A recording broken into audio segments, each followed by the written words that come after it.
Olá pessoal, sejam muito bem-vindos a mais essa conversa mais do que especial em celebração aqui aos 14 anos dessa mocinha chamada Empíricos. É um privilégio enorme, uma honra. Eu estou aqui com a Larissa Quaresma, que é a nossa analista de bancos, quem realmente entende dessa história. Estou aqui na posição maravilhosa de palpiteiro e aqui recebendo o fenômeno Cris Junqueira, CEO do Nubank. Para a gente, assim, uma honra muito grande, estamos muito agradecidos e honrados com a presença dela. Eu até estava confidenciando aqui para a Cris, em off, não sei se as pessoas têm dimensão até global do que representa o Nubank, obviamente não só como um case de sucesso perante os clientes, mas também para toda a comunidade financeira. Acabei me tornando próximo de um banco desses sangue azuis, assim, que assessora a M&A no mundo todo, e eles falaram assim, olha, quando a gente conversava com investidores antes de Nubank, o Brasil tinha uma capacidade de fazer home runs regionais e Nubank mudou a cabeça de grandes players globais sobre a capacidade do Brasil entregar também home runs globais. Isso se deve a vocês. Então, meus parabéns por isso. Inclusive, como brasileiro, muito obrigado por nos alçar esse patamar. E uma outra coisa, Cris, que eu acho... O que vocês fizeram é, obviamente, espetacular, né? Acho que o fenômeno que foi o Nubank... e com qualidade, né, que vocês têm entregado todo esse crescimento. Acho que difícil quebrar esse oligopólio tão clássico no Brasil. Vocês estão fazendo isso com muita consistência, superando sistematicamente as projeções. E aí, quando a gente vai olhar, né, aparecem várias explicações possíveis de tantas vantagens competitivas, né? Olha, é porque a gente tem um custo muito baixo, acho que o Davi fala, sempre insiste muito nisso. Temos cientistas de dados que são melhores, temos modelos de crédito aqui, fomos os únicos que começaram essa história de dar crédito, não demos com a cara no muro. Tudo isso parece que faz sentido, mas para mim, assim, tem algo a mais aqui que eu não... Eu me lembro do modelo de Solow de economia, tem um resíduo de Solow aqui que ele não explica. E o que você acha que faz do Nubank tão especial? Porque os resultados são realmente muito surpreendentes. Bom, primeiro, super obrigada pelo convite, é um prazer estar aqui contigo, Felipe, contigo, Larissa. Parabéns pelos 14 anos da Empíricos, né? É sempre bacana a gente celebrar essa trajetória. O Nubank também fez 10 anos esse ano, né? Então a gente está aí, né? Você tem uma mocinha, uma adolescente, a gente tem um pré-adolescente, né? São duas trajetórias super bacanas, parabéns. Bom, sobre o Nubank, eu acho que, de fato, quando a gente tenta racionalizar a história, né? Não só o Davi, o Lago também, que é o nosso CFO, que é um cara também fenomenal, a gente fala bastante da questão do cost structure, né? Então ele fala, cara, de custo de funding, custo de risco, custo de servir, né? Custo de aquisição. E, de fato, a gente tem uma vantagem competitiva e estrutural de custo muito grande nessas 4 dimensões. E isso permite a gente ser muito competitivo e continuar crescendo, né, da maneira como a gente vem fazendo, com rentabilidade, com retornos muito interessantes, né? Já no nível de maturidade que a gente está, que ainda é muito cedo na nossa trajetória. Tendo dito isso, quando a gente tenta abstrair isso, né, e falar num nível, acho que um pouco mais abstrato, eu acho que tem 2 coisas que são muito especiais e que são, vamos dizer assim, subsídios para essas vantagens competitivas de custo acontecerem, né? E eu digo que são 2. Primeiro é a questão toda da cultura, do propósito, né, do porquê a gente faz o que a gente faz. Porque no fim do dia, a gente acredita muito isso no Nubank, que o cliente ele não compra o produto, ele compra por que você faz o produto, né? E no fim, o que o cliente vê, pega, sente, cheira, né? Que é a marca, né? Ela é a manifestação para o cliente do que a empresa é internamente, da cultura. Então, eu acho que essa, no fim, é a nossa grande vantagem competitiva, né? A gente nasceu com essa visão muito, muito obcecada por cliente, né? A gente tem 5 valores na companhia. O primeiro deles é que a gente quer que os clientes nos amem fanaticamente. Eu acho que tem uma coisa que é difícil de explicar, difícil de pegar, né? Mas que é um carinho que as pessoas têm pelo Nubank, né? E isso se traduz em várias dessas coisas. Certamente no custo de aquisição de clientes muito menor, mas também no custo de risco. A gente ouve isso dos clientes todos os dias, que eles preferem pagar a gente, né? Quando eles vão inadimplir em algum lugar, eles preferem não inadimplir no Nubank, inadimplir em outros lugares, né? Isso se traduz no custo de funding, porque as pessoas confiam na gente, então elas trazem os depósitos, né? A gente passou aí, enfim, não preciso repetir aqui os números, vocês sabem o tamanho da nossa base de depósitos. Então, eu acho que tem uma questão ali da cultura que se traduz na marca, né? Que é uma grande vantagem competitiva. Agora, acho que a segunda coisa é uma questão de capacidade de execução, né? A gente começou no Nubank há 10 anos atrás, num mundo talvez você lembre disso, não existia a palavra fintech, a palavra unicórnio. Tipo assim, eu lembro que a gente explicava o que a gente ia fazer e as pessoas falavam assim, então é tipo um banco, mas não tem agência e tal. Assim, as pessoas não conseguiam entender o que era, não tinha uma referência de categoria, né? Não existia isso. E a gente teve que ir educando as pessoas e desbravando caminhos para muita coisa que nunca tinha sido feita. Né? Você falou um pouco né, da visão internacional sobre o Brasil. Né? Uma coisa que a gente fez foi educar todos os investidores internacionais sobre a oportunidade no Brasil. Ninguém sabia. Assim, era a turma que achava que a capital do Brasil era Buenos Aires e falava espanhol, certo? Né? Então, realmente as pessoas não tinham dimensão do tamanho da oportunidade no Brasil, do nível de conectividade da população, né? Do nível de penetração de alguns produtos, de margem de alguns produtos que permitiram a gente construir o Nubank. Então, assim, eu acho que a nossa história ela é uma sequência de execuções de coisas muito difíceis, né? A gente entrar numa indústria, de novo, numa época que não é que nem hoje tem 1000 fintechs no Brasil, né? Que todo mundo sabe o que é uma fintech, tem um monte de venture capital querendo botar dinheiro na América Latina. A gente foi o primeiro investimento de todos esses fundos na América Latina, entendeu? Então, assim, chega uma hora que você já conseguiu fazer tantas coisas tão difíceis que você fala, cara, tá bom, vamos lá, próxima, entendeu? E a gente vai se virar, a gente vai aprender. A gente não sabe, tem uma porção de coisas agora que a gente está começando, sei lá, consignado. A gente acabou de lançar, sabemos nada de consignado. Mas a gente vai aprender, entendeu? A gente vai trazer pessoas do mercado que tem essa expertise e a gente vai continuar desbravando, fazendo as coisas difíceis aí, como a gente sempre fez, sabe? Muito bom. Cris, é um prazer enorme para mim estar aqui com você também, né? Sou uma fã no profissional e nas dicas de carreira também no Instagram. Mas a minha primeira pergunta é a seguinte, né? Nos últimos 10 anos, o Nubank teve um crescimento muito impressionante. E hoje, na última divulgação de resultados, são 89 milhões de clientes. Provavelmente, depois disso, o número já cresceu, né? Mas é 51% da população adulta brasileira. Sim. A minha pergunta é a seguinte, até onde você acha que o Nubank pode chegar, né? Ganhar mais participação de mercado? Tem espaço para ser um líder maior ainda, né? Um dos líderes maiores ainda? Essa é uma excelente pergunta. É engraçado que todo ano a gente, sei lá, faz nosso planejamento, a gente faz nosso orçamento e a gente sempre fica naquela assim, não, em algum momento vai desacelerar, né, gente? Em algum momento a gente vai parar, né, o ritmo de crescimento. Mas a realidade é que estamos aqui em novembro, né? Hoje é 28, 29, sei lá, de novembro. E a gente continua botando para dentro, sei lá, 1,5 milhão, quase 2 milhões de clientes por mês no Brasil. E, assim, a gente está esperando essa curva realmente desacelerar de crescimento no Brasil há anos que a gente fala assim, não, em algum momento a gente vai dar no teto ali da penetração no Brasil e esse momento ainda não chegou. Claro que enquanto tiver espaço para a gente continuar crescendo, a gente vai continuar perseguindo esse crescimento, né? A maneira como a gente interpreta isso, eu acho que é uma resposta dos próprios consumidores de continuarem com um apetite muito grande para consumir uma proposta de valor diferente, né, do que o mercado oferece. É engraçado que ao longo do tempo, às vezes a gente pega, né, alguns clientes falando assim, poxa, por que vocês não têm agência? Ou por que, sei lá, agência talvez seja um mau exemplo. Mas por que vocês não me mandam, exceção, tá, gente? Mas por que vocês não me mandam a fatura do cartão pelo correio? Então, olha, mas se você quer isso, tá cheio de banco que tem. A gente tá aqui fazendo um negócio diferente, sabe? Então, acho que esse crescimento contínuo, ele é um testemunho de mais e mais pessoas tendo apetite para realmente absorver uma proposta de valor diferente, ortogonal ao que o mercado oferece, sabe? Então, eu acho que a gente continua bastante otimista com não só ainda crescimento no tamanho da base no Brasil, mas principalmente com o aumento da profundidade, né, do nosso relacionamento com esses clientes. Claro que, olhando para o futuro, é natural que você espere que venha mais crescimento da gente aumentar a principalidade, aumentar a receita por usuário, né, receita por cliente, o ARPAC que a gente fala, do que aumentar o número absoluto de clientes.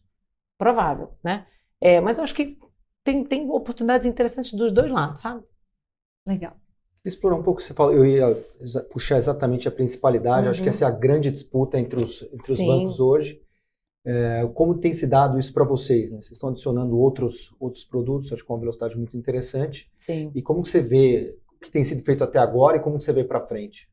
Pois é, a gente nunca teve no business, né, a gente brinca de colecionar CPF, né, do tipo de sair abrindo conta aí, a gente sempre teve essa visão de que, bom, a gente, voltando à história dos valores, né, a gente quer que os clientes nos amem fanaticamente, a gente quer clientes que são fanáticos, né. Pô, não tem como você falar que o cliente é fanático se você não é nem o relacionamento principal dele, né? Então, essa questão da principalidade é algo que está com a gente, não é de hoje, não é agora, porque tá se falando de fato bastante. Virou moda. Né? Tá todo mundo falando de principalidade. A gente fala disso há anos já, né? Internamente e certamente desde o IPO, quando a gente se tornou uma empresa aberta, né? E a gente mede principalidade hoje quando a gente olha assim para a renda do cliente, net de imposto, e a gente fala, cara, se mais da metade disso circulou no Nubank, pô, a gente, né, mais da metade do movimento dele, é lógico, né? E o que a gente vê é que os clientes têm mais de um ano com a gente, 60% deles já são principais. Então, é um número bastante alto já, se você for olhar, né? Claro que isso varia dependendo do segmento que a gente está falando. A gente vê uma principalidade muito maior no que a gente chama de mass market, né? Na galera, vamos dizer. E no segmento de alta renda, essa principalidade ela é mais baixa, naturalmente. E aí vem o teu ponto, né? A gente vem complementando o nosso portfólio de uma maneira bastante consistente. Esse ano já foram mais de 40 lançamentos de produto, funcionalidades diferenciadas, e tudo isso vai agregando as possibilidades que os clientes têm de aprofundar o relacionamento com a gente, né? Então, à medida que a gente agora, bom, já se tem aqui consignado, mas a gente continua, né, seguindo firme aqui na integração dos produtos de investimento dentro do app do Nubank, né? Não só na plataforma da antiga Isinvest, da Nuinvest, outros produtos de financiamento também. Esse ano a gente trouxe muitas funcionalidades novas também, produtos de conta, tem coisas novas acontecendo em cripto, tem seguro novo, enfim, tem um leque bastante amplo, né, de produtos que a gente vem trabalhando e que ajudam a gente a ter essa principalidade. Mas eu acho que uma coisa que é muito interessante de lembrar é que quando a gente lança um produto novo, é diferente de outras empresas que, vamos lançar isso aqui, vamos ver se os clientes querem e tal.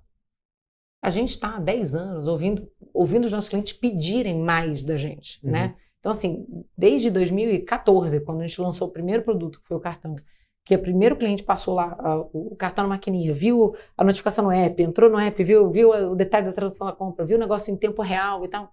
Eles estão falando, porra, cara, e a conta? Vem quando? E o cartão de débito, né? Então, assim, a gente tem um histórico muito longo dos clientes pedirem mais pra gente. Tem uma demanda reprimida por novos produtos do Nubank muito grande. Os clientes pedem tudo pra gente, pedem pra gente fazer a companhia aérea, eles pedem pra gente fazer a companhia de energia, né? Tudo quanto é coisa que eles veem que é ruim, eles querem que a gente faça, né? Então, é muito diferente a gente lançar produtos nesse contexto, um contexto que os clientes estão pedindo, né? Onde já existe uma demanda. Então, claro que tem um desafio de execução, né? A gente está falando um pouco sobre isso antes, nada é fácil do que a gente faz, é tudo difícil, mas a gente conta com um goodwill, né, uma boa vontade dos clientes, uma demanda já reprimida ali, que ajuda a gente a ganhar atração com muitas das coisas que a gente lança bastante rápido, né? Então, tudo isso a gente acredita que tende a continuar acelerando a principalidade, né, e o crescimento da receita por usuário. Legal. Cris, o modelo digital, vocês já provaram que o 100% digital deu muito certo para os dois principais produtos do Nubank, né? Que são cartão de crédito e empréstimo pessoal, aqui olhando para vertical de crédito. Quando a gente olha para todas essas novas frentes, né, que você comentou, não só o consignado, mas também não só novos produtos, mas novos perfis de clientes de alta renda, mais idosos, né, mais velhos. Como que você enxerga a necessidade de ir para o físico um pouco, né? Como que vocês estão vendo esse desafio? Pois é, essa questão do físico, volta e meia alguém pergunta, né? Será que em algum momento vocês vão abrir agência, né? Do tipo, vocês vão ter gerente, enfim. A gente sempre sempre tentou ser agnóstico em relação a alguns caminhos. O que eu quero dizer com isso? A gente está aqui para atender o cliente. Então, assim, se a gente chegar num momento que atender o cliente com um determinado produto ou com um determinado perfil, exigir a gente ter alguma presença física, a gente pode trabalhar isso. Não tem uma vaca sagrada ali que a gente não pode encostar. É que realmente a gente não vê essa necessidade, né? Então, assim, por exemplo, você citou o público idoso, né? Hoje, cara, a gente atendendo 90 milhões de clientes aí no Brasil, 52% da população adulta brasileira, a gente tem muito cliente idoso. A gente tem muito cliente de 80, 90 anos. E a real é que, assim, eu já ouvi isso, porque eu falo muito com cliente, né? A gente faz muita pesquisa também. Eu já ouvi de cliente perguntar pra gente, falar assim, pô, mas o Nubank foi feito para terceira idade? Uhum. Né? Porque é muito fácil e tal, nossa, eu consigo entender. Então, assim, até hoje a gente ainda não esbarrou, a gente ainda não deu numa parede, falou assim, nossa, a gente não consegue mais crescer aqui porque a gente não tem uma presença física. Isso ainda não aconteceu. Seja num segmento do ponto de vista demográfico, né, de maior idade, seja num segmento de alta renda, né? A real é que as pessoas querem facilidade, conveniência, ser bem atendidas, né, agilidade. Isso elas querem sempre. Elas não fazem questão do físico, entendeu? Então, se elas são atendidas nessas dimensões através digital, agora, sei lá, vai que em algum momento a gente chega, estou especulando aqui, a gente vai oferecer crédito imobiliário, que é um produto bem mais complexo, né, que tem, de fato, só de papel para você assinar, né, de vias físicas, né, vocês já devem ter feito crédito imobiliário na vida, eu já fiz algumas vezes. É uma maratona ali, né, tipo, uma musculação pro braço, né. De repente, esse é um momento que a gente precise ter alguma presença física, não sei. Mas até agora não foi um impedimento, sabe? Mas a gente vai fazer o que a gente precisar que a gente faça. A gente está aqui para isso. Legal. Queria te pedir um pouco mais de cor do consignado, se você puder passar para a gente aqui. Tem essa lenda, né? Aqui tem um representante bancário muito forte, não vai ser, o digital não vai conseguir penetrar, mas, por outro lado, as taxas que vocês estão oferecendo são, em termos relativos, absurdamente mais baixas do que dos demais, né? Então, tem uma sensação que tem um espaço para uma disrupção aqui muito grande. Sim. Como é que está indo e o que você acha que é um endgame dessa história? Onde dá para chegar? Vocês estão frustrados? Vocês estão animados? Tem sido mais difícil? O que você tem visto? A gente está bem animado. A gente está bem animado. De fato, a gente olha para o consignado como uma grande oportunidade. Eu acho que é uma vertical que ajuda muito a gente a alavancar os nossos pontos fortes, né? Então, assim, se você parar para pensar que a gente tem hoje uma distribuição instalada gigantesca, né? Então, assim, dos nossos clientes ativos, né, tem uma carteira de consignado, eles têm já, né, uma carteira de consignado enorme no mercado. Então, se a gente conseguir penetrar sem precisar adquirir novos clientes, só, né, pensa num mundo assim, seja de portabilidade ou seja de novos contratos. Só com os clientes que a gente já tem, a gente já está falando de uma carteira assim, de dezenas de bilhões de reais em consignado, que é um produto que a gente gosta muito, porque a gente gosta de poder oferecer taxas bastante competitivas, de poder usar essa vantagem competitiva da estrutura de custo que a gente tem para oferecer taxas menores, tirar tarifa, né? Assim, só no ano passado, só trazendo aqui um dado acessório para ilustrar o que eu quero dizer, só em 2022 a gente estima que a gente economizou mais de 40 bilhões de reais em tarifas para os clientes, ano passado. Tá? Entre tarifa de manutenção de conta, tarifa disso, tarifa daquilo, aquele monte de penduricalho de tarifa. E a gente adora fazer isso. A gente adora pegar essas eficiências que a gente tem, porque a gente tem uma estrutura de custo muito, muito mais enxuta, e passar isso para o cliente na forma dessas isenções. Quando a gente consegue fazer isso também no crédito, mostrando que a competição é que vai baixar as taxas do crédito, entendeu? É maravilhoso. Então, assim, a gente tá muito animado. Os resultados, é muito recente, né? Claro. A gente acabou de lançar os produtos, mas, sei lá, o SEAP, que é o que a gente colocou primeiro, a gente já tem, acho que coisa de 6, 7%, né, da originação. Cara, não tem 6 meses, né, gente? Então, é realmente muito animador o que a gente está vendo. É um mercado que a gente gosta muito. More to come. A gente tá bastante otimista. Que bom. Indo um pouquinho mais para a parte financeira, né? Uma das coisas que impressionou muito a gente esse ano é que mesmo colocando na conta o excesso de capital que tem na holding por causa do IPO, o Nubank está entregando um ROI consolidado de 21%, né? O que coloca a companhia assim, né, dentre as empresas mais lucrativas do sistema financeiro brasileiro. olhando à frente, eu sei que vocês não dão guidance disso, né? Mas olhando à frente, vocês enxergam esse patamar como sustentável ou vocês acham que o investimento em novas avenidas poderia, de repente, fazer cair um pouquinho no curto prazo? Como que vocês enxergam isso? Olha, hoje a gente está muito bem capitalizado. Então, a gente tem, de fato, um excesso de capital bastante grande lá, né? E com tudo isso, a gente está num patamar de rentabilidade bastante alto. A gente vai continuar procurando oportunidades para investir para o longo prazo, tá? Então, assim, eu acho que essa pergunta ela se relaciona um pouco com uma pergunta que de vez em quando me fazem, que é assim, e aí, vocês vão distribuir dividendo? Né? Uhum. Assim, o que eu gosto de falar, abstraindo aqui o específico, né, e o curto prazo, qual é a nossa filosofia? A gente está aqui construindo uma empresa por 40, 50 anos. A gente está pensando muito no longo prazo. Então, sei lá, talvez eventualmente, em algum momento, se a gente tiver de fato com uma operação tão rentável, gerando tanto caixa, com um retorno tão alto, de repente faz sentido distribuir dividendo. Mas assim, o nosso instinto sempre é buscar as próximas oportunidades para continuar reinvestindo isso em verticais que vão trazer retornos no longo prazo, né? Principalmente sabendo do que eu estava comentando antes, que existe uma demanda reprimida dos clientes por tudo que você imaginar.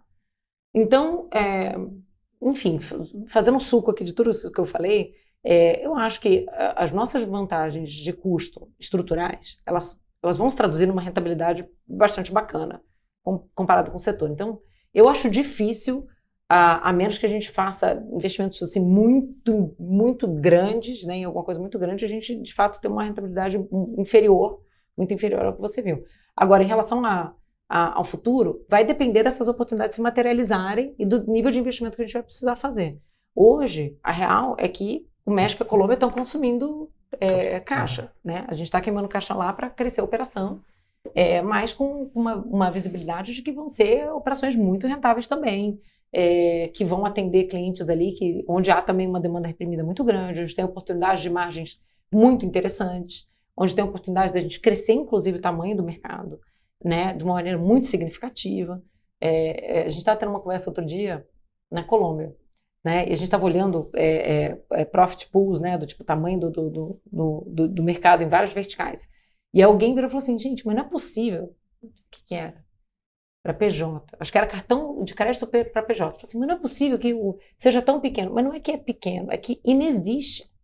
Inexiste. É um mercado que ninguém está atendendo. Então, quando a gente olha para isso, a gente já vê alguns indicadores de hoje, né? Você pega a nossa operação do México, cartão de crédito, primeiro produto que a gente lançou, quase metade dos clientes que a gente tem no cartão nunca tinham tido um cartão. Então, assim, a oportunidade não só da gente penetrar esses mercados, mas também de crescer eles de uma maneira muito significativa, está lá. Então, enfim, tudo isso para dizer que a gente não dá guidance, mas se eu tivesse que apostar o meu dinheiro, é que a gente vai continuar encontrando muitas oportunidades para reinvestir e continuar criando uma franquia aqui de produtos com retornos muito interessantes para o longo prazo. Eu queria insistir um pouquinho nessa questão do ROI, porque eu acho que isso, pensando agora com a cabeça de investidor, acho que isso muda tudo aqui no case. Né? Sim, acho que você vê alguns modelos colocando um número na perpetuidade ali, e acho que pode acontecer, né, com tudo que vocês fizeram até agora, e outros, um pessoal mais cético, que, né, para quem é formado ali nas escolas de economia, fala assim, isso aqui vai ser atacado em algum momento, alguém vai copiar, alguém, né, você vê um retorno muito alto, você converge onde tem competição para um retorno na média. E outra, uma entrevista muito interessante que o Milton do Itaú deu ao Neofeed, e ele traz um ponto que eu acho que é pertinente para a gente analisar aqui para o caso de vocês, que é, olha, naturalmente, quando a carteira de crédito começa a ficar mais robusta e pesar mais no balanço, o ROI ele é dragado um pouco mais para baixo. Então, queria que você abordasse um pouco o que é, não precisa dar o número especificamente se você estiver desconfortável, mas o que é ROI para vocês na perpetuidade? Porque acho que essa, como o banco trada num múltiplo muito alto em relação ao book, acho que isso é o grande coisa para mudar a história aqui. O que é o patamar de ROI lá na frente, sustentável? Eu não sei te dar esse número. Acho difícil. O que eu posso te falar é o seguinte, a gente tem muito claro uma visão de que vão ter coisas que não vai valer a pena para a gente carregar no nosso balanço, entendeu? E que talvez a gente trabalhe distribuindo produtos de outros, sei lá, acho que o exemplo clássico é financiamento imobiliário, né? A maneira como o produto hoje é estruturado no Brasil, com o crédito, o funding que vem carimbado de poupança, a gente não tem carteira de poupança, entendeu? Então, assim, a gente não tem esse funding com esse custo, né? Então, assim, é um produto que é mega capital intensive, duration super longo. O ROI numa carteira de financiamento imobiliário, é óbvio que ele é muito mais baixo, entendeu? Mas essa é uma carteira que muito provavelmente a gente nunca vai ter, entendeu? Se em algum momento a gente tiver financiamento imobiliário no Nubank, muito provavelmente vai ser distribuindo para alguém. E aí vai ser uma receita de FII, entendeu? Então, eu concordo que diferentes composições de carteira vão ter diferentes retornos. Mas eu acredito que a gente vai continuar tendo uma composição de retornos melhores em função das escolhas do que a gente faz em termos de portfólio. Sabendo naturalmente o que a gente está mais bem posicionado para ganhar, né? Para ser competitivo, e o que a gente não está. Entendeu? Esse sendo um exemplo. Você acha que é replicável o modelo? Porque eu vejo assim, eu olho para o Stuhlberger, né? Esse cara aqui é irreplicável. O que esse cara fez aqui não dá para replicar. É processo, tecnologia, isso aqui deveria ser replicável. Porque isso, obviamente, se for replicável, alguém vai copiar e o ROI vai cair lá na frente. Como é que você vê essa perspectiva? Você acha que dá para fazer um Nubank de novo? Essa teoria de que se tem um profit pool muito grande aqui. Que assim, a sua margem, né, é o meu moat, né? Né? Cara, isso faz sentido teoricamente, né? Mas eu acho que cada caso é um caso. No nosso caso, eu brinco que assim, a nossa fórmula da Coca-Cola, né? Qual que é o segredo do Nubank? Né? A fórmula secreta da NASA foi tratar cliente bem, né? Foi fazer as coisas pensando no cliente. E tem alguma grande barreira competitiva? Isso é uma fórmula secreta que ninguém sabe, não sei o quê? Não, todo mundo sabe. Todo mundo sabe. O nosso aplicativo está aí, faz 10 anos. Qualquer um baixa e olha. E podem copiar. E, por sinal, copiaram muita coisa. Né? Mas o difícil não é isso. O difícil é você ter essa cultura. Né? O difícil é você criar uma empresa que 10 anos depois, 8 mil funcionários em 30 países, né? Ainda é tão obcecada pelo cliente, ainda está tão comprometida em criar coisas, em passar valor para o cliente. Precisa ser orgânico, né? Precisa vir de dentro. Né? Essa é a vantagem competitiva mais defensável no longo prazo. É a cultura, entendeu? Então, assim, muita coisa pode ser copiada. A cultura é muito difícil de ser copiada. E quando você pensa de onde vêm esses retornos, porque se você parar para pensar, fala assim, você tem um retorno muito alto ali, alguém pode vir e competir. Legal, mas olha para o nosso business. A gente estava falando daquilo consignado. A gente tem a taxa mais baixa. E a pessoa vai entrar competindo como? Sim. Você entendeu? Não é que a gente está aqui com margens, cobrando um monte de coisa, um monte de tarifa, que vai vir alguém aqui e vai cobrar mais barato. Como? Entendeu? Então, eu gosto de acreditar que esse retorno é bem defensável no longo prazo, sabe? Em função dessa questão da cultura. Agora uma pergunta que pode ser um pouco capciosa, né? A gente está falando aqui de uma operação que tem tudo para continuar sendo muito rentável, e isso mesmo pensando lá no futuro, quando tiver penetrado um share of wallet maior do cliente, com vários produtos, digamos assim, ter um profit pool, uma parte maior do profit pool que os grandes bancos hoje têm. Só que hoje, o Nubank ele já tem um valor de mercado muito parecido com esses bancos que já têm uma parcela maior desse profit pool, né? Eles já executaram essa jornada. Claro. Então, assim, você como acionista, né, como que você enxerga o upside em relação ao valor de mercado atual, né? Essa é uma pergunta para investidores, é claro, mas você é acionista também. Sim. Então, assim, como que talvez você, para você mesma, né, com seus sócios, fala assim, não, a gente quer continuar investindo, pagando esse valuation, né, que quando você continua acionista, no fundo é isso que você está fazendo. Sim. É porque onde encontrar essa gordura a ser capturada? Olha, nossa, eu podia falar 2 horas só sobre essa pergunta, né? Mas vamos por partes aí. Tem muito valor ainda para ser capturado, muito. De novo, vamos falar primeiro de Brasil. A gente continua vendo um ritmo de crescimento muito significativo, ainda em novos clientes, o que é uma loucura. 10 anos depois, 52% da população adulta brasileira, a gente continua crescendo. Mas tá aí, os números, né? Todo mês a gente está botando para dentro aí mais de 1,5 milhão de clientes. Além disso, receita por usuário, vocês estão vendo os números, né? A gente bateu aí $10 no último quarto.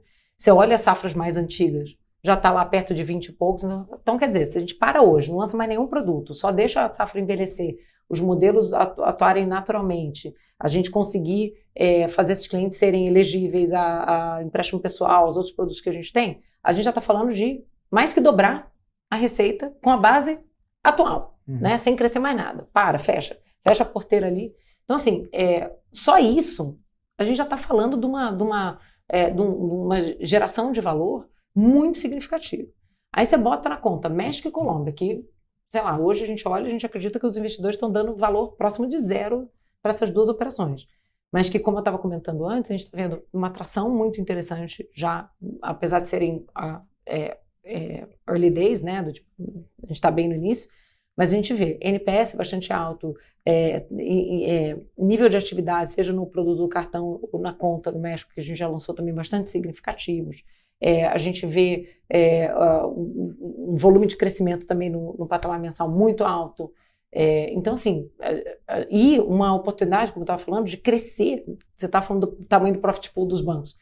Uma oportunidade de crescer para além do profit pool existente muito significativo nesses dois mercados, né? No Brasil a gente também faz isso. Tem mais ou menos 20% da nossa base, por exemplo, de cartão no Brasil, que também não tinha cartão de crédito antes. Mas lá a gente está falando de patamares muito maiores. Então, assim, eu não tenho dúvida, tem valor pra cacete pra gente continuar agregando em cima do valuation que existe hoje. Assim, isso eu não tenho dúvida. Como acionista, o que eu posso falar é o seguinte, 99,9% do meu patrimônio está em Nubank, entendeu? Enfim, e teve um outro veículo que deu isso. Vendeu. Gente, você compara isso com o que é o meu patrimônio, você está falando de menos de 1% né? E a cada R$1 que eu vendo me dói, porque eu sei do upside que eu estou abrindo mão, né? Mas, enfim, tem questões de liquidez, né? De planejamento pessoal, né? Da minha vida pessoal que eu não posso abrir mão. Mas cada venda que eu fiz, cada R$1 me doeu muito, porque eu como acionista continuo muito comprado. Assim, se eu tivesse mais liquidez, é que eu não tenho outra fonte de renda. Tipo, eu não tenho como comprar mais ação. Porque eu só faço dinheiro do Nubank, entendeu? Tipo, não, né, de que outro bolso que vai vir para eu comprar? Não tem outro. Mas se eu pudesse, eu estaria comprando. Essa é a minha visão como acionista. Maravilhoso. Queria entrar um pouquinho nesse último trimestre, porque os resultados são espetaculares, mas o mercado no dia não gostou tanto dos números ali, né? Sim. E acho que a gente teve uma dinâmica nos outros bancos já fazendo pico de inadimplência e vocês um pouquinho ali ainda tinha alguma coisa que não estava tão clara. Se você puder trazer para a gente um pouco de cor de como é que está, pelo menos na margem, o comportamento de inadimplência, você acha que já fez pico e para o segmento, acho que pode ser bastante rico também. Os resultados do terceiro TRI são públicos, né? A gente continua com uma inadimplência, quando você compara dentro dos segmentos, né, as faixas de renda ainda abaixo da média do mercado. A gente já viu um movimento no early, né, NPL, já de redução.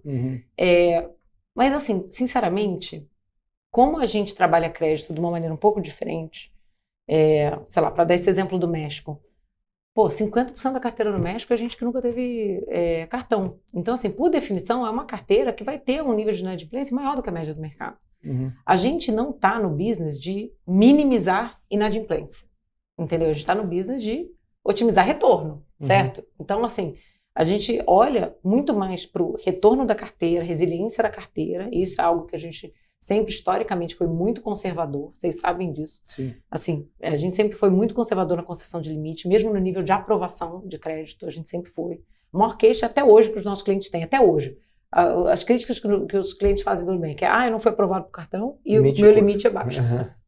Então, assim, a gente sempre foi muito conservador. Acho que no nível, né? Sim. Acho que, como você falou, a gente está abaixo da média no nível. Mas a derivada, talvez o mercado esperasse uma queda da inadimplência que não veio ainda. Então, mas como de novo, você está vendo agora, assim? O que eu vejo é que a gente não está solving for that, sabe? Assim, tipo, para diminuir a inadimplência. Porque pensa que se você está crescendo, expandindo a tua concessão para segmentos que, por definição, né, se não tinham acesso, são segmentos de maior risco, você vai ter, na média, uma inadimplência um pouco mais alta, mas isso não significa que a carteira em si está deteriorando. Isso pode ser derivado exclusivamente de uma expansão da carteira, né? Então, eu acho que é importante a gente olhar de uma maneira um pouco mais ampla, entendeu? A maneira como a gente está pensando a concessão de crédito.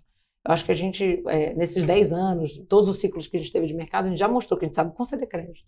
A gente já passou por ciclos de aperto, né, e de picos de inadimplência mais de uma vez, né, e de deterioração do macro muito significativos, mas que a gente não está no business necessariamente de minimizar, de ser a menor inadimplência do mercado. É fácil ter menor inadimplência do mercado, só não dá crédito. Parar de crescer. Aí, maravilhoso, entendeu? Só que não é o que a gente quer. A gente quer crescer com responsabilidade, com retorno interessante, né? Isso não necessariamente vai significar que a gente vai convergir para patamares baixíssimos de inadimplência. Indo um pouco para a parte regulatória agora, né? O governo atual ele está numa agenda de diminuir um pouco os juros do rotativo do cartão, né? Inclusive teve uma legislação que passou sobre isso, né? Que o governo deu 3 meses para ter uma autorregulação ou será imposto um limite de mais ou menos 100% ao ano, que é 1/4 da taxa de juro atual, né? Enfim, essa discussão ela é complexa porque ela põe em partes opostas o varejo, as adquirentes, os emissores, os cartões. Então, eu queria entender como que você se posiciona nessa discussão, que você quiser, né, dividir, é claro, e como que você enxerga, se é que há uma solução, né, boa para todos os atores dessa cadeia, qual seria, na sua opinião? Tem conversas acontecendo com a indústria, né, de acordo com o que a regulação que foi passada exige, né? A gente confia muito, né, no corpo técnico do Banco Central, que está trabalhando em conjunto com o Ministério da Fazenda, né, no contexto do CMN, que vai chancelar aí o que vai acontecer né, com o rotativo, né? E a gente espera que isso caminhe para uma solução que tenha o mínimo de danos numa indústria que é tão relevante. Eu não sei se vocês sabem esses números, mas assim, o cartão de crédito hoje no Brasil representa 40% do consumo das famílias. 21% do PIB. Então, assim, vai lá mexer, né? E tabelar juros de uma maneira que implique numa contrição significativa da concessão de crédito, você vê o impacto que vai ter na economia. É muito significativo, entendeu? Então, é um assunto muito complexo, e a gente continua, né, assim como todos os membros da indústria, cooperando da maneira mais positiva possível para que o melhor aconteça, né, e que principalmente os próprios consumidores sejam preservados nesse processo. Pelo que eu acompanho da sua trajetória, na sua primeira gravidez você já estava no Nubank, né? Você já tinha fundado o Nubank, já tinha uma equipe provavelmente, né, embaixo de você e tudo mais. Então, você teve, não diminuindo, né, o esforço e o sacrifício que mas de certa forma um privilégio de estar numa posição já de liderança, de destaque, mas por outro lado você também tinha sócios, né, que poderiam ou não te boicotar, né? E a minha pergunta é a seguinte: você acha que o ambiente que você estava inserida, né, esteve inserida ao longo das suas 3 gravidezes, fez diferença, né? Você acha que você pensou nisso ao escolher, não, eu acho que eu quero ter uma carreira e filhos, né? Será que esse ambiente, né, essa sociedade, essa equipe, essas pessoas que estão comigo na minha trajetória profissional, elas vão me ajudar nisso ou elas atrapalhariam? Não sei se ficou clara a minha pergunta. Eu acho que eu entendi o que você quer dizer, mas deixa eu começar dizendo que não foi do jeito que você falou. Assim, quando a minha primeira filha nasceu, eu não tinha ninguém que trabalhava comigo. Eu ainda atendia sozinha todas as ligações do 0800 do Nubank, que tocavam inclusive no meu celular. Eu respondia todos os chats, eu respondia todos os e-mails. Eu não tinha um estagiário trabalhando comigo nessa época. A gente devia ter no Nubank, sei lá, nessa época, 12, 15 funcionários. Nenhum trabalhava nas coisas que eu fazia. Todos eles eram desenvolvedores de software que estavam trabalhando no desenvolvimento de produto. Então, assim, eu fazia tudo que eu fazia 100% sozinha. A primeira funcionária que eu contratei para trabalhar comigo, inclusive é a Thaís, que ela ainda está no Nubank, ela é maravilhosa. Ela começou a trabalhar com a gente depois que a minha primeira filha nasceu. Inclusive, o Davi sempre conta essa história. Ele tem um print que ele guarda, que ele mostra e tal, de eu respondendo o cliente da maternidade, né? Tipo, a minha filha tinha nascido, ela nasceu numa quarta-feira, inclusive eu entrei em trabalho de parto, eu estava no escritório, estava em reunião. E na quinta-feira, eu respondi uma cliente, eu falei assim, desculpa a demora e tal, porque ela tinha me mandado uma mensagem, é que minha filha nasceu ontem, só consegui chegar no teu e-mail hoje. Mas esse foi o nível, minha filha nasceu numa quarta-feira, eu saí do hospital no sábado, na segunda-feira eu estava trabalhando com ponta da cesárea, entendeu? Então, assim, zero eu tinha, nossa, eu tinha estrutura, porra nenhuma, pelo contrário, tá? E foi um período e uma porção de sacrifícios muito severos, muito significativos. Eu trabalhava muito, eu trabalhava até de madrugada, eu amamentava, sei lá, às 11 da manhã, ficava trabalhando até 3 horas da manhã, quando a Alice acordava de novo e tinha que mamar de novo. Eu dormia 3, 4 horas por noite durante meses. É um período que eu lembro e é um blur na minha memória. Não é algo que eu desejo para ninguém, mas foi muito mais difícil do que se eu tivesse como funcionária no banco que eu trabalhava antes. Então, assim, certamente empreender os meus sócios não foi uma escolha pensando de que isso seria mais fácil do ponto de vista da maternidade. Ouso dizer que foi muito mais difícil, porque o meu nível de responsabilidade era muito maior e a empresa dependia muito mais de mim. Eu poderia ter aberto mão disso sim, certamente, mas muito provavelmente nem o Nubank estaria onde está hoje e nem eu estaria junto com o Nubank da maneira como estou hoje, não tenho dúvida disso. Então, assim, foi muito difícil, eu não me arrependo, porque eu sei que, de novo, as coisas não teriam acontecido da maneira como elas aconteceram se eu não tivesse feito esse sacrifício. Mas é algo que eu não acho que todo mundo precisa passar, entendeu? É algo que... eu fui a primeira e única mulher a ter filho no Nubank durante muito tempo, né? Eu acho que a primeira licença maternidade que a gente teve de uma funcionária foi anos depois que a Alice nasceu, né? E tem muita coisa que hoje a gente faz no Nubank justamente para garantir que essa não seja a experiência das mulheres, né? Inclusive hoje o Nubank tem até um benefício de licença parental, inclusive para os homens, que é uma referência no Brasil, né? Os homens no Nubank têm uma licença parental de 4 meses. Então... Que é igual à maternidade, né? Que é igual à maternidade. E isso é global também, um benefício que a gente tem em todos os países, né? Que também, você sabe que nos Estados Unidos é muito complexa a situação de licença parental. Então, hoje a gente vive numa realidade muito diferente, ainda bem. Eu realmente não gostaria que nenhuma mulher tivesse que passar pelo que eu passei, mas foi, acho que, certamente bem mais difícil do que se eu estivesse como funcionária em qualquer outro lugar. Muito, muito rica essa trajetória. Quero fazer uma última aqui para a gente encerrar, porque tratar um pouquinho do México mais especificamente, porque Claro. me chama a atenção, porque assim, é grande. Sim. Me parece até, minha leitura, assim, obviamente você tem muito mais condição de dizer, mas eu recebi o pessoal do GBM aqui, a pedido de um conselheiro, e eu fiquei até surpreso quanto eles estão para trás em relação ao Brasil, em várias questões. Sim. Então, quando você acha que o México é diferente do Brasil, o que tem sido parecido? E como o mercado hoje dá quase, isso virou uma opcionalidade para vocês, ele é grande, Sim. acho que vale a pena a gente perder aqui alguns minutinhos finais, você passar para a gente como tem sido a experiência no México. Perder não, investir. Investir uns minutinhos. Então, o México é um mercado que a gente gosta muito, porque, como você falou, de fato, o México é um mercado que a gente vê que está muito atrás do Brasil, a Colômbia também, mas assim, coisa de 10, 15 anos atrás, é muito louco. Assim, o nível de uso de cash, né, de dinheiro, penetração bancária. Gente, a penetração de cartão de crédito no México é menos de 1/3 da penetração de cartão de crédito no Brasil. É uma coisa muito doida. E de outros produtos também, seguro, enfim, qualquer um. Fala um produto aí, você está falando de penetração, assim, da metade para baixo do que o que a gente vê no Brasil. Então, de fato, tem uma oportunidade, como eu tinha comentado, enorme da gente avançar, né, na bancarização dessa população, na digitalização de muita coisa. Então, a gente vê com muito otimismo, né? Além disso, a gente está falando de um mercado que, para diversos produtos, funciona de uma maneira significativamente diferente do Brasil. Então, exemplo, a gente estava falando um pouco do cartão de crédito aqui no Brasil. O cartão de crédito no México funciona de um jeito completamente diferente. Enquanto a dinâmica no Brasil ela é muito perversa, porque a imensa maioria das pessoas usa o cartão de crédito como meio de pagamento, ela não se financia ali, né? Inclusive com parcela de sem juros.